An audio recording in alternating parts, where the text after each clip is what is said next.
Ниндзя. Этот выпуск будет именно про них. И нет, не про тех бедняков, которые восстали против феодализма из реальной японской истории. Не про черепашек и даже не про комиссара Жибера из такси.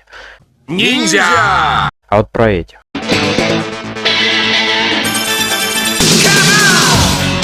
Наруто! Разноцветные аниме-дебилы, обладающими магическими способностями, именующимися ниндзюцу. Да, тоже не историческое. Ниндзюцу здесь это способность выкидывать разные магические приколямбы, начиная от зажигалки изо рта и заканчивая хождением по воде, аки Иисус. Хотя кого я обманываю? Приколямб настолько много, что даже если я буду просто произносить их названия, то одного выпуска не хватит, а я буду валяться на полу полумертвый от нехватки кислорода, потому что хотел назвать их все на одном дыхании.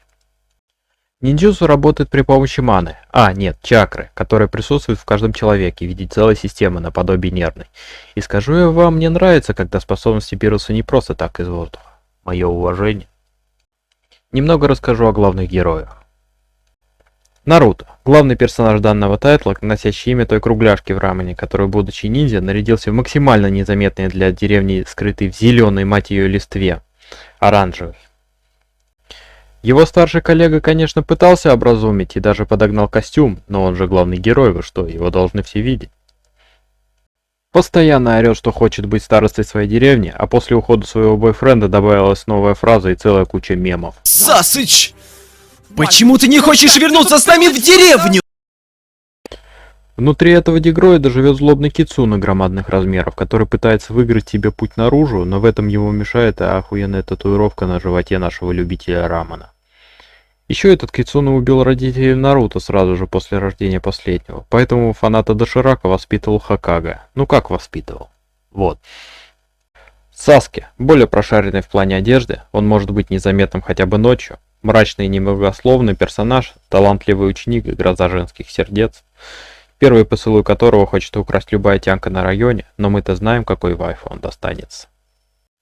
Его родной брат убил родителей, а заодно с ними и весь свой клан, а младшенький остался с мыслями, как этого злодея насадить на кол да поглубже, в связи с чем пытается обрести как можно больше силы, из-за чего связывается со всякими сомнительными личностями. Сакура. Единственная из этой тройки, у кого родители чилят дома, а не в земле. И самая слабая в команде, хотя ее оценки говорят, что при устройстве в Макдак с ее дипломом не сравнится никто. Влюблена в Саске, из-за чего Наруто находится в вечной френдзоне, но Саске тоже не так просто, и френдзонит Сакуру, предпочитая ей Наруто. Ну и свой план мести, о котором он думает даже когда спит. И возглавляет эту тройку малолетних единственный адекватный ниндзя в этой команде – Какаши. Но сразу видно, что выбрал он на своем непростом пути ниндзя вилку, из-за чего радужка глаза налилась кровью и дала ему возможность видеть лучше. Кажется, это не так работает. С самого начала позиционируется как очень строгий учитель, хотя поприкалываться, засунув пальцы в жопу ученикам, тоже любит. Образованный, не читает только когда дерется или спит. Известен на весь мир тем, что наглейшим образом пиздит техники ниндзя, даже не заплатив, пользуясь тем фактом, что находится под протекцией своей деревни, а значит других можно послать куда подальше и хрен они что сделают. Ниндзя – наемный убийца, но Кишимото художник, он видит по-другому, поэтому ниндзя в Наруто, сами догадываетесь, имела в виду персонажа или тайтл. Ниндзя в Наруто, помимо убийств, занимаются весьма разнообразной деятельностью, и сложность задания разделяется на 4 группы и выдается в зависимости от звания. Но так как рядовой Наруто главный герой, то ему дают задание не по званию, только потому, что он разнылся, а дедушке Хокага было слишком влом его слушать, и тем более доказывает, что есть такая штука, как правило. В силу своего великого и могучего шила в жопе, который безуспешно пытался вытащить Какаши, наш герой натыкается на такие приключения, в которых выжить он не способен, из-за чего демону внутри него приходится спасать этого дебила, потому что если умрет он, то и самому демону не выбраться. Вот представь, если тебя засунут в какого-нибудь новорожденного крысенка, который постоянно несется в мышеловку за сыром, а ты должен его спасать, потому что сам умрешь, если он попадется, при том, что крыса тебе, мягко сказать, не нравится. Представил? Вот теперь ты понимаешь чувство девятихвостого лиса.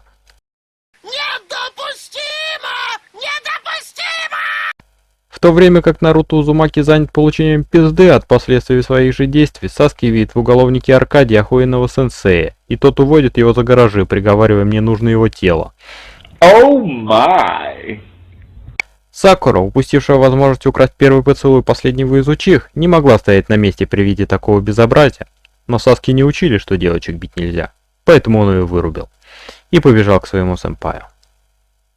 Наруто, как только узнал, что дружбан сваливает, сразу собирает кентов и идет догонять Сосисыча, чтобы раздать старых добрых пиздюлей и перетащить обратно в Коноху этого блудного попугая. Но получить у него вышло только пизды и повязку дружбана как утешительный приз, а также недельный абонемент на проживание в больнице со своими кентами. Сэмпай Аркадий оказался действительно сильным челиком, который является одним из 3 санинов деревни Листа. Нет, их не обоссали, как можно подумать, просто это японский язык, и обоссали они своих врагов. И у каждого из них есть какие-то тараканы в голове, которых владельцы очень хорошо кормят.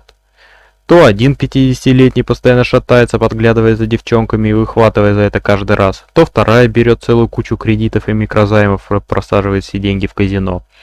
Как ей управление деревней доверили, ума не приложу. А третий проводит свой досуг, расчленяет трупы. Вполне обычное дело.